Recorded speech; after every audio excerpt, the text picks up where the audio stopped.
बिस्मिल्लाहिर्रहमानिर्रहीम।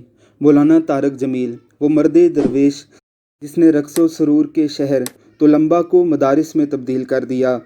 वो मुबल्लिग इस्लाम जिसके बयानात को सुनकर एक दो नहीं बल्कि हज़ारों लोग दीन के साथ जुड़े, जिसके मुबारक हाथ पर हज़ारों लोगों ने इस्लाम कबूल किया, जिसकी तमाम उम्र रसूलुल्लाह सल्लल्लाहु अलैहि वसल्लम की दीन की तबलीग में गुजरी, जिसने जुनैद जमशेद जैसे गुलूकार को रसूलुल्लाह सल्लल्लाहु अलैहि वसल्लम की नातें पढ़ने वाला बना दिया, जिसकी तबलीग से कितनी ही बेटियां शोबिज़ की गंदी ज़िंदगी से निकलकर इस्लाम की मुबल्लिगा बन गई।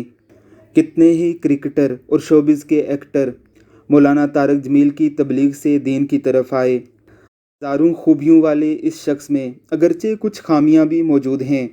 रवाफ़िज़ के हवाले से इनका नरम गोशा उम्मत मुसलमा और उलमाए कराम को इज़्तिराब में मुब्तला किए हुए है, लेकिन इस सब के बावजूद तारक जमील उम्मत मुहम्मदिया का असासा हैं।